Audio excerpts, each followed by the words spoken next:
Hi, I'm Len. I'm a Chinese mom sharing quiet everyday life in China. This weekend, we went back to my mother-in-law's home in Liuyang, Hunan. We simply went to visit her and have a meal together. For many Chinese families, this is a very ordinary part of weekend life. This is a quiet, small town. Along a roadside, some neighbors had spread out vegetables and herbs to dry in the sun. In places like this, people still keep these old everyday ways of preserving food. It was a pretty hot day. The two-story house right in front of us is my mother-in-law's home.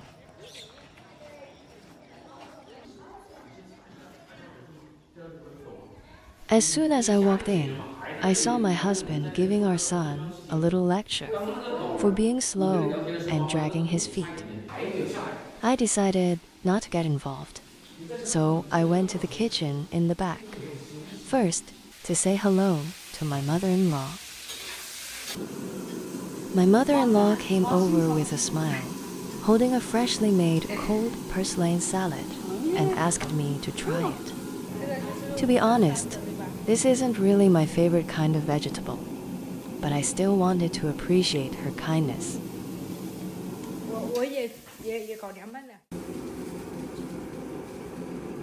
These chickens were all raised by my mother-in-law herself.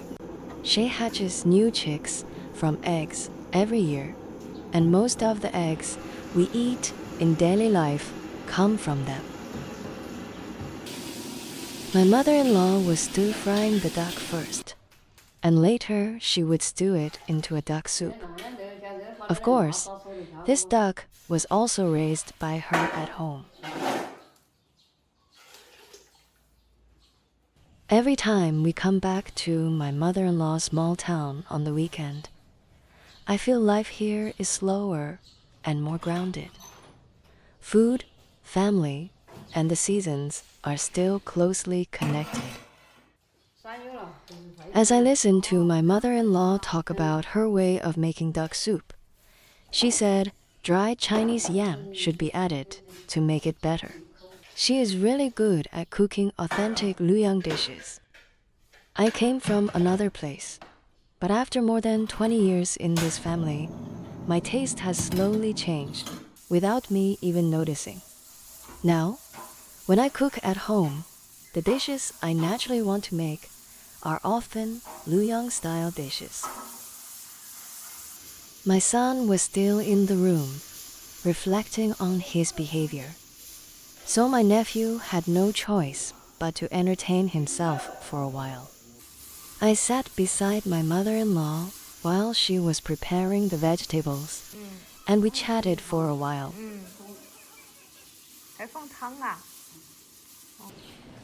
My husband had just called his cousin and arranged for us to go peach picking at a nearby orchard. The time was almost right, so we got ready to head out. Since we were going in my husband's cousin's car, we first walked a short distance, about 200 meters, to his home.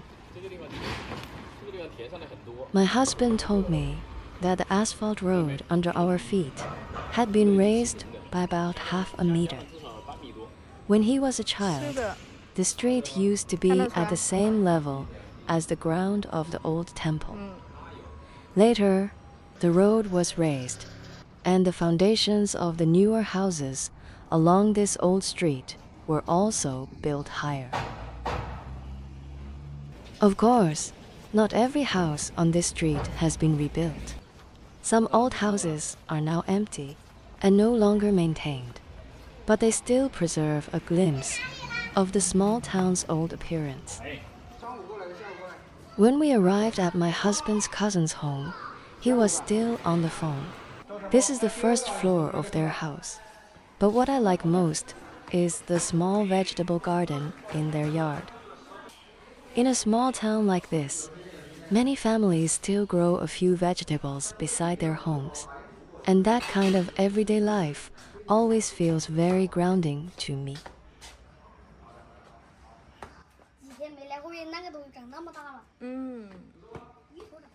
玉盒是吧？Wow. My son didn't want to go peach picking with us, so my little nephew decided not to go either. I'm slowly learning to accept that my son may not always want to join us on every little family outing anymore. He is already 12, and adolescence is just around the corner. The peach orchard was only about a 10-minute drive away. On the way there, we talked about the yang mei we picked here last time. It is a kind of Chinese baiberry, and it tasted so good. I later used it to make a refreshing little appetizer with peaches, yang mei, perilla leaves, and ginger. The orchard was hidden up in the hills, and my husband's cousin didn't know the way very well either. So he video called the owner to help us find the road. And we finally arrived.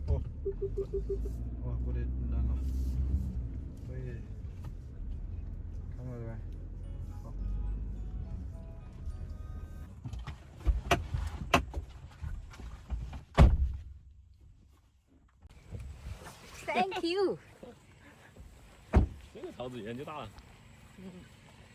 After we got out of the car, we found that the orchard was bigger than we expected.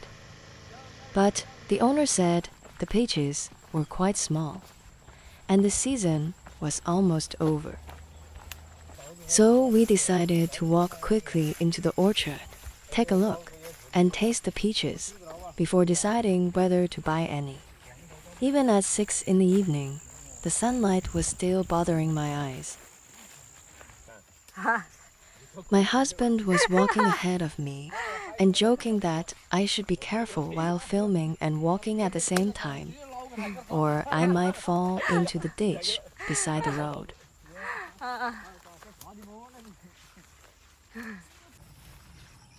When we reached the peach trees the owner had pointed us to, we found that there were only a few peaches left on the trees, and most of them were quite small. My husband picked one small peach, but the fuzz on the skin was so thick that he had to rub it for a long time before it was clean enough to try. They were small, but the taste was surprisingly good. Both my husband and his cousin liked them. And then it was time to start picking peaches. This is why I like eating what is fresh and in season. The fruit may not look perfect, but when it is not artificially ripened, the flavor feels more real and natural. Maybe children are the same in some ways. They also need time to grow slowly, instead of having every part of childhood filled with pressure. After picking 2 full bags of peaches, we felt very satisfied. Then we headed back to weigh them and pay the owner. While my husband's cousin went to pay, we waited by the car. Sweat was dripping down my face, but my hands were covered with peach fuzz. So my husband jokingly helped wipe it away with his fingernail. My husband's cousin told him that the pears in this orchard are very good in August, and that we should come back then to pick pears.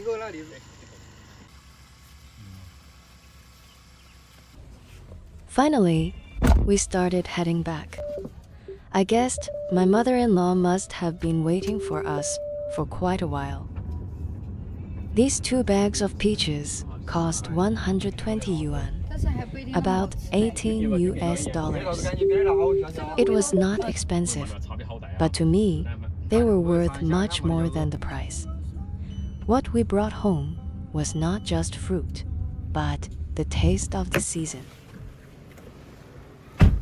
When we got back home, my husband asked his father to try the peaches. and see how they tasted.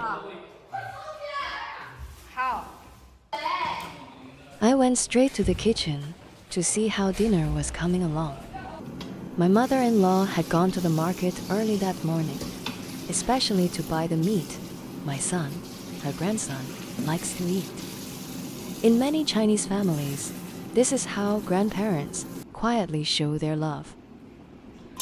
My mother-in-law was making stir-fried pork with green peppers, a very common home-cooked dish in China.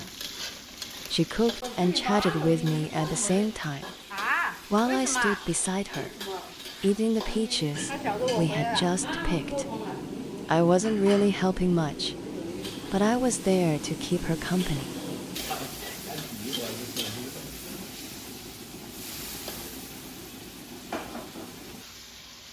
Soon, this simple dish that goes perfectly with rice was ready. And of course, it was mainly for the kids.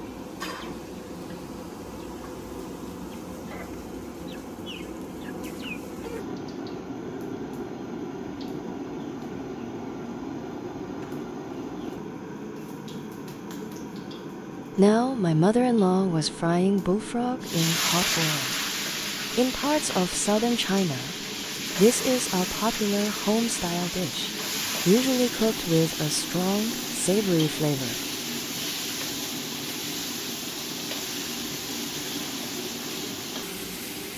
Every time we come back, my mother-in-law is always the one preparing a generous meal for the whole family.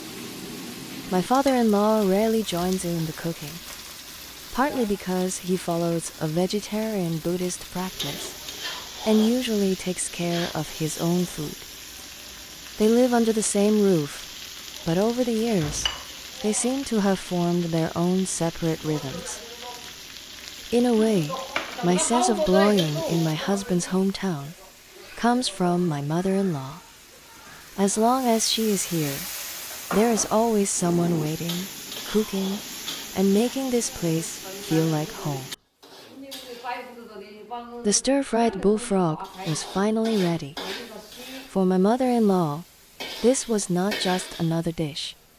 It was her quiet way of showing love to her grandsons, because she knew it was something he liked to eat.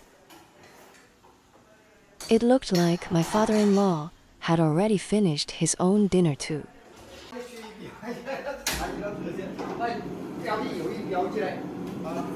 As my mother-in-law finished cooking the last vegetable dish, my husband helped serve the duck soup in a large bowl. After all the busy preparation, our family dinner was finally ready.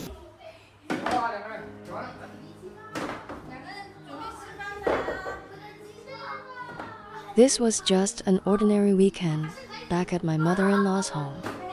We picked peaches that were not big or perfect, but tasted like the season.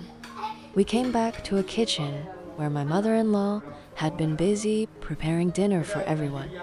In a way, what gives me a sense of belonging in my husband's hometown is not the place itself, but the person who is always here, waiting, cooking, and remembering what the family likes to eat. Maybe this is what home really means. It is not always something grand. Sometimes it is just a meal, a familiar kitchen, a bag of seasonal fruit, and someone who makes you feel that you can always come back.